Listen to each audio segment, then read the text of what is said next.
Hello and welcome to the video. Theo being here. Today is my review of Soul Hackers 2. I was just walking around Karakucho and I decided, you know what, I just need to take a minute. Let's talk about this game here. So, first of all, this was my first time ever playing Soul Hackers game. The question is, with being a game made by Atlus, how exactly does it compare to its predecessors? That being Shin Megami Tensei series, or more recently Shin Megami Tensei 5, and in the Persona series, most recent installment, Persona 5 Royal. Ultimately, after playing through the entire game, I felt like I really missed Shin Megami Tensei 5. Soul Hackers 2 feels like SMT or Persona without its own personality. It doesn't really know who it wants to be, and where it really wants to go in what direction. But for more details, let's get into the review. Soul Hackers 2 is only 40 hours, roughly 30 to 40, just based on how much side extra stuff you want to do. Took me about 40 going through doing almost all the side quests, all the extra things allotted in the game. Compared to something like Persona 5, it's a lot shorter, which is runs roughly people around 100 to 150 hours based on how much you want to do, how long it takes you to make your decisions, everything like that. So, for the story of Soul Hackers 2, you play as Ringo. Ringo is a AI/human model whose goal is to prevent the awakening of the Great One and essentially saving the world and everyone in it from that happening. Over the course of the game, you get 3 extra teammates that you learn to meet who all have their role to play in the story, those being Arrow, Melody, and Saizo. Overall, the team is pretty cool, the characters are pretty well done. Given that they only have 40 minutes to really explore people, their backstories, who they are, their meaning, everything like that, the game does a pretty good job. I really can't complain about that. It's a lot harder to do compared to something like Persona 5, right? It's going to get really in-depth in comparison, talking about who each person is, their personalities, all their past, their problems, things like that. So overall, very likable characters, solid story overall. For a game that is really all about soul hacking, the only issue with that is the only parts that's really soul hacking in the game is going to be the very beginning and the very end. There's a whole lot of middle. That sandwich has pretty much no soul hacking in it. And there was, I will say, I'll leave it without spoilers, there is kind of a little plot hole regarding how that could have been used or how things could have been different, but it wasn't utilized, and that's not really ever explained. But that's all I'll really say. The story was pretty solid and pretty sound overall. For the majority of the game, it's pretty good. I won't say it's very good, but it's pretty good.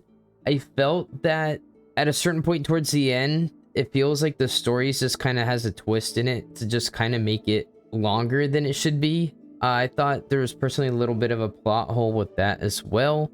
The other one regarding soul hacking really isn't a big issue, but with this, it just feels like something happens to the game to kind of extend it and just make the game longer, whereas it feels like everything should have be over and it should be the end of the game. So of course, also though, being Atlus, there are 2 different endings available in the game as well, a normal ending and then there's also a true ending. So if you're looking forward to that, there is that in the game. Overall though, story's pretty solid. A little bit of a plot hole. The ending was a bit of a stretch in my opinion. Other people may feel differently about that, but overall pretty solid. I think probably one of the strongest parts of the entire game is the story. Alright, next let's talk about the combat and the gameplay. So if you're familiar with the SMT or the Persona series, you're going to be very familiar with the turn-based combat, the moves, the demons, the compendium, everything like that, summoning, very similar systems all brought right back here in Soul Hackers 2. You'll see a ton of familiar faces with many of the demons that you've seen either in SMT 5 or Persona 4, Persona 5, making a return here, as well as a couple of some new additions, including the infamous and legendary Turbo Granny, who was one of my personal favorites that they added. The only really unique feature that Soul Hackers 2 really seems to have is the Sabbath mechanic, which feels kind of similar in the way that SMT kind of works. Based off hitting a weakness, you get stacks that you add to a Sabbath, which just gives you the equivalent of like an all-out attack at the very end of your turn. It kind of feels like a little bit of the turn-based system, the rewards for striking weaknesses from SMT 5, combined with the all-out attack from Persona 5 combined into one. It doesn't really feel too original. It is a cool mechanic and can be very powerful. There are some abilities around that as well, but outside of that, It really just felt like the baby of those two, and it didn't feel like it was anything new or fresh. Even though it does work, it is a decent mechanic. Overall, I don't have any complaints on it. I just feel like it could have been a little bit more. That's really all. If you are a fan of the SMT or Persona series and how the combat is, you'll be very familiar with everything that goes on here. But ultimately, if you're looking for something new, you're really not going to find it here. Soul Hackers 2 doesn't really offer anything new aside from everything that we've already really seen outside of the Sabbath. And another thing I'll get into here in just a moment. Ultimately, that kind of leaves Soul Hackers 2 feeling like it's just, it lacked its own identity, kind of like what I was saying at the beginning. Feels unoriginal and doesn't really know how to really set itself apart compared to the other Atlus titles that have come and become very, very popular in more recent years. If you're looking for something new, you're probably going to be disappointed. Like I said, lack of identity, you're not going to find anything new. Outside of the Sabbath attack, the only real thing is the Soul Matrix, which you get to explore. There's 3 different areas, one for each of your 3 teammates that go alongside Ringo. And these honestly just feel like a very cheap version of Mementos. Each area is the exact same atmosphere and background, so it becomes so bland and boring after a certain amount of time. These mazes, essentially is what they are, just become very tedious, especially later on in the game. Early on, they really are fine. You're kind of going through. There's different teleporters that link you back and forth. Over time, as you get deeper into each person's matrix, these become more gimmicky and more annoying. You get more teleporters going to more locations, where you're trying to figure out which teleporter goes to which part of the map. You then also get red teleporters, which will teleport you to one location, but with no way back, which then leaves you in a guessing game even more so, trying to figure out where exactly you're trying to get to. Some will just have you back in a circle, some will send you backwards further into the matrix. At this point, it's just a terrible game mechanic, and it's just so annoying and tedious. You're just going to find yourself wasting time going around exploring the Soul Matrix, just trying to find the specific gate or destination that you're trying to get to, whether it's for an Aeon directive or just to unlock a gate to get a perk for your teammates, your team. It's just a terrible and punishing game mechanic. You're just going to find yourself going around in circles constantly just to get to one location that you're going to have to do over, wasting minutes, wasting time just by constantly guessing which teleporter will get to which. It might even actually lead you to the point where I was at a certain point where I started looking up where each teleporter went because I just didn't want to waste my time playing a guessing game, seeing where each teleporter went. Oh, you went backwards. Now you have to run all the way back to where you're at and try it all over again. So outside of that, each character has their own comp, which is the equivalent of their weapon. Your weapon stays the same throughout the game, but you can purchase upgrades through a store using money as well as materials you get from drops from defeating enemies. This system was actually cool. I didn't mind it at all. Nothing really unique or exciting, but I honestly constantly looked forward to upgrading my different comps for my teammates, seeing the different upgrades that you could get.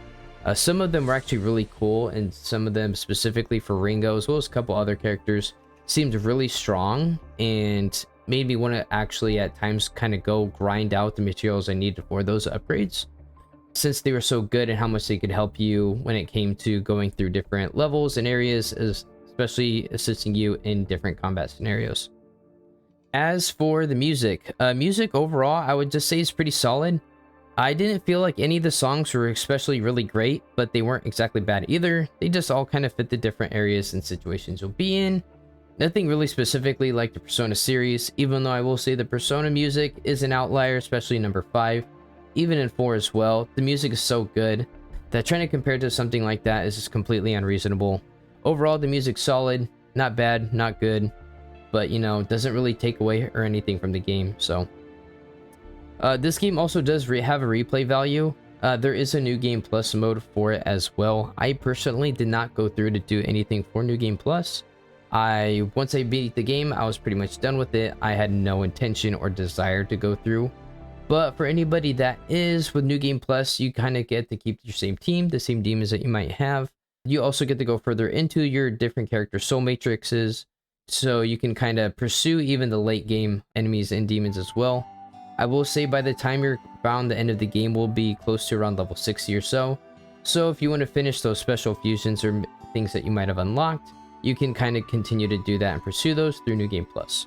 Overall, I feel Soul Hackers 2 is just far too reliant on the successes of the other Atlus games such as Shin Megami Tensei and Persona series.